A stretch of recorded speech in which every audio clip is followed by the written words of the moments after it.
Assalamualaikum warahmatullahi wabarakatuh.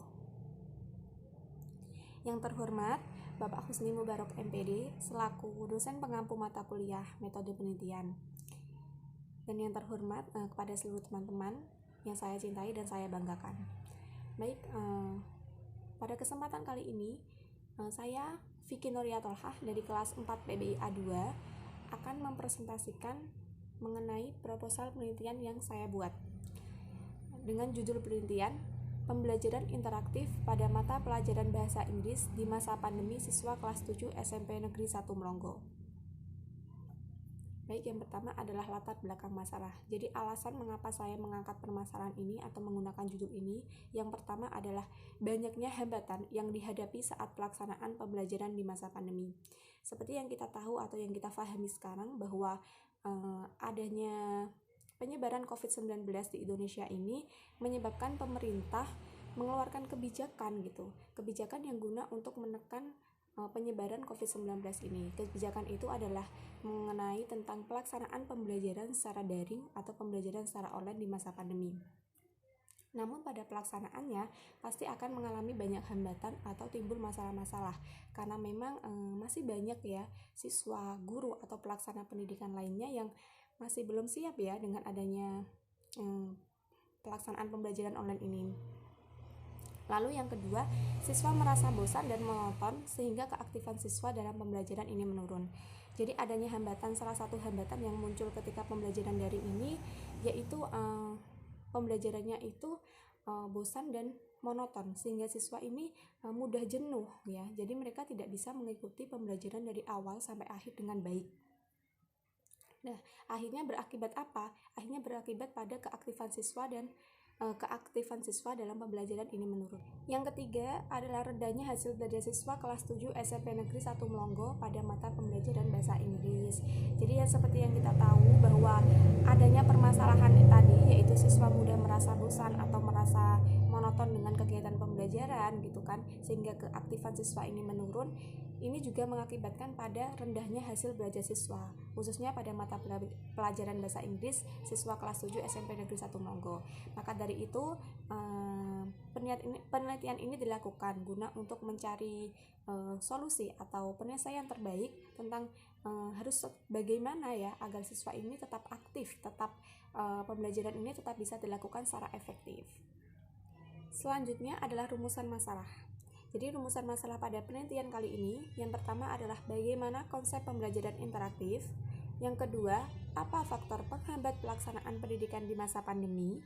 Lalu yang ketiga, bagaimana penerapan pembelajaran interaktif pada mata pelajaran bahasa Inggris di masa pandemi siswa kelas 7 SMP Negeri 1 Melongo. Lalu yang terakhir adalah bagaimana pengaruh penerapan pembelajaran interaktif pada mata pelajaran bahasa Inggris di masa pandemi siswa kelas 7 SMP Negeri 1 Melongo.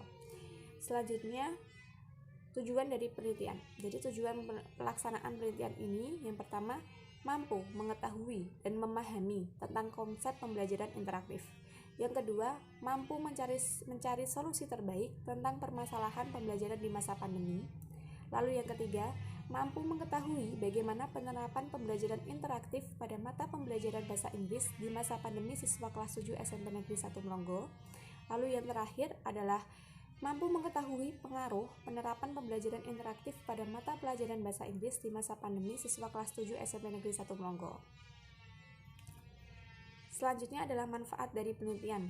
Jadi manfaat dari penelitian ini ada dua, yaitu manfaat teoretik dan manfaat praktis. Manfaat teoretik ini, pelaksanaan penelitian ini diharapkan mampu memberikan kontribusi pada perkembangan ilmu pengetahuan dan teknologi serta mampu dijadikan sebuah referensi pada penelitian lebih lanjut untuk penelitian-penelitian yang akan datang dengan permasalahan yang serupa. Lalu yang kedua adalah manfaat praktis. Yang pertama bagi penulis. Bagi penulis ini diharapkan mampu menjadi sebuah pengalaman dan sarana belajar untuk menambah ilmu pengetahuan, untuk menambah ilmu dalam menulis dan lain sebagainya. Lalu yang selanjutnya adalah bagi penelitian lanjutan. Mampu dijadikan sebagai dasar pemikiran atau preface study bagi penelitian-penelitian yang akan datang dengan masalah yang serupa. Lalu yang ketiga adalah bagi kepala sekolah ya.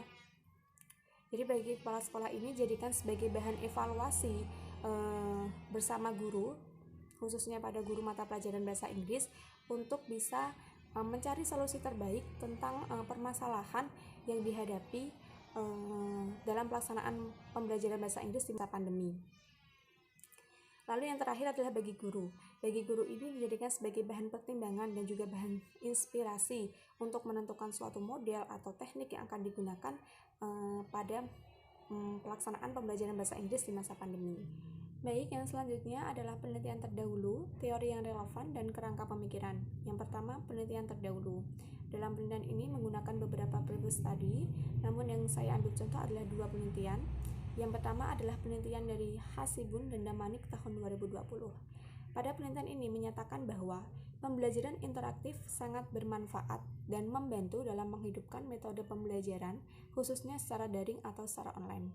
Karena selama pembelajaran, interaksi dan komunikasi antar mahasiswa dan dosen tetap terjaga, sehingga menghindari pembelajaran yang bersifat monoton atau bersifat membosankan. Jadi permasalahan yang diangkat pada penelitian Hasibun dan Damanik tahun 2020 ini hampir serupa dengan masalah dari penelitian yang saya teliti.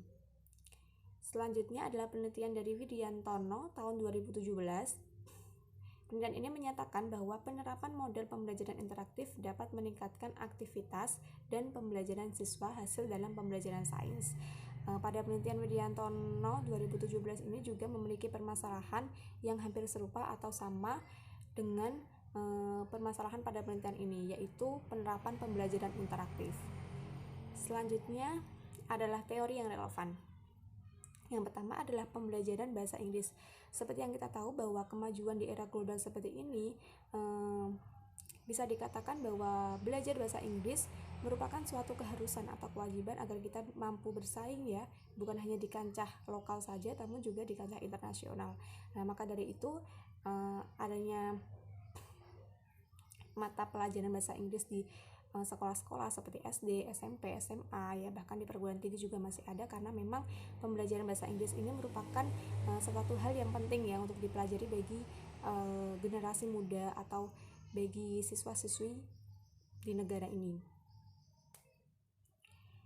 Namun dalam pelaksanaannya, seperti yang kita tahu bahwa adanya wabah COVID-19, maka pelaksanaannya pendidikan ini dilaksanakan secara online atau secara daring. Begitupun juga dalam pelaksanaan pembelajaran mata pelajaran bahasa Inggris ya, sehingga menimbulkan banyak hambatan ya yang dialami atau hambatan yang muncul ketika pelaksanaan pembelajaran ini. Salah satunya adalah pelaksanaan pembelajaran yang bersifat monoton atau membosankan, yang membuat siswa ini merasa jenuh ya, sehingga partisipasi atau keaktifannya ini menurun atau berkurang.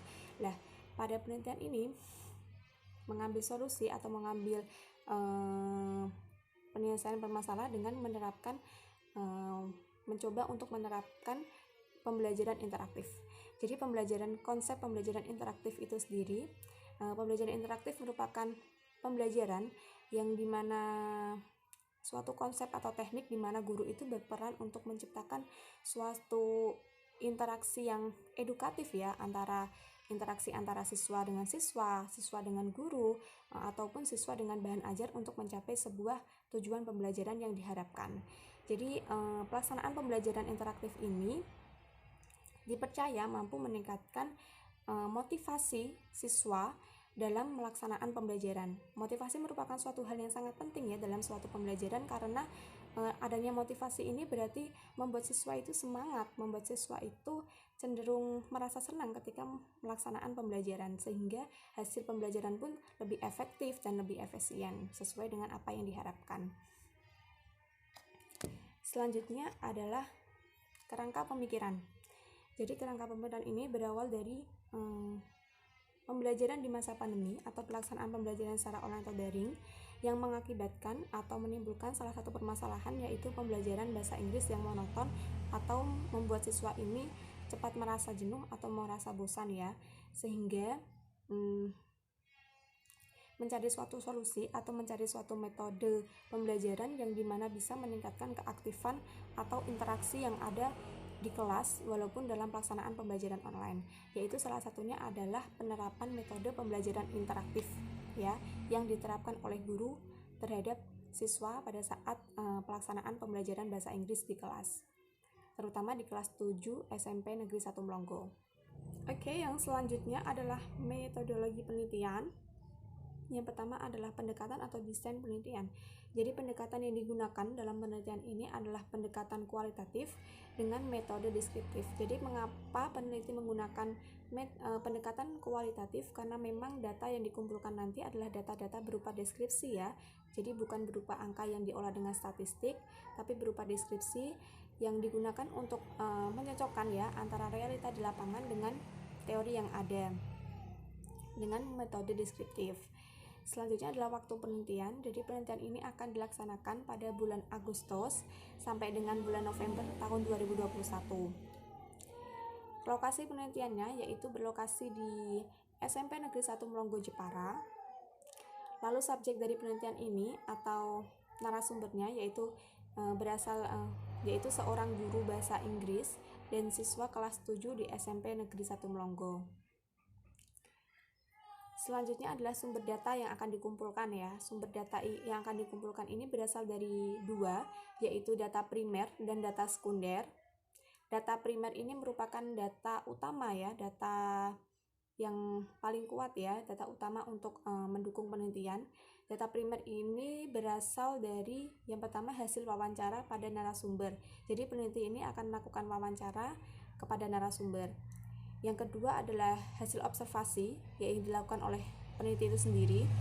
Lalu yang ketiga adalah hasil dokumentasi yang dilakukan oleh peneliti itu sendiri juga. Yang kedua adalah data sekunder. Data sekunder ini berfungsi sebagai data penguat atau pendukung dari data primer. Biasanya data sekunder ini nanti akan berasal dari file-file atau buku-buku atau catatan-catatan yang mungkin memang terkait dengan penelitian dan mampu mendukung penelitian.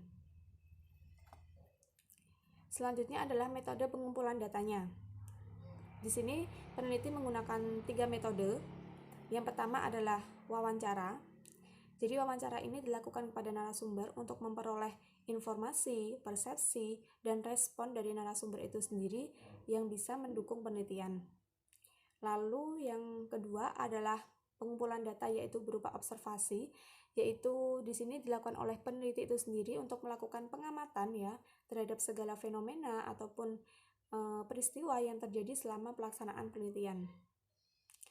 Yang ketiga adalah pengumpulan data dengan dokumentasi. Jadi di sini peneliti berusaha untuk mengumpulkan data berupa itu catatan, buku, transkrip atau file-file yang lainnya yang memang bisa mendukung penelitian.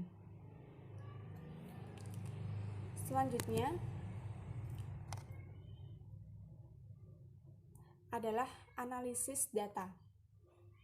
Jadi analisis datanya ini yang pertama yang akan dilakukan peneliti adalah reduksi data. Jadi reduksi data ini merupakan kegiatan untuk memilih, merangkum, dan juga menyederhanakan data. Seperti yang kita tahu bahwa dalam melaksanakan penelitian, pasti ini peneliti akan mendapatkan banyak sekali data, sehingga data ini perlu dipilih dan juga dirangkum dan untuk disederhanakan sehingga mudah untuk dianalisis nantinya. Selanjutnya adalah penyajian data.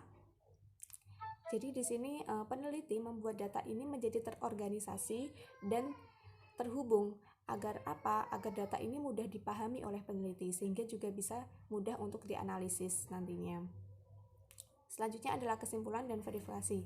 Jadi setelah data itu direduksi, lalu disajikan atau diorganisasikan dan mudah dipahami ya. Selanjutnya peneliti akan menyimpulkan data untuk menjawab permasalahan pada penelitian. Yang selanjutnya adalah pengabsahan data. Jadi setelah peneliti sudah mampu mengumpulkan data itu sudah dikumpulkan, lalu sudah dianalisis datanya, lalu sudah mendapatkan hasilnya, maka hasil dari penelitian itu memasuki pada tahap pengabsahan data, yaitu untuk dilakukan suatu pengujian terhadap hasil penelitian untuk menilai kredibilitas dari penelitian itu sendiri. Pengabsahan data merupakan tahap yang penting ya dalam sebuah penelitian untuk menentukan apakah hasil dari penelitian itu sudah mampu menjawab permasalahan penelitian atau belum, dan memang sudah untuk menguji kredibilitas dari penelitian itu sendiri.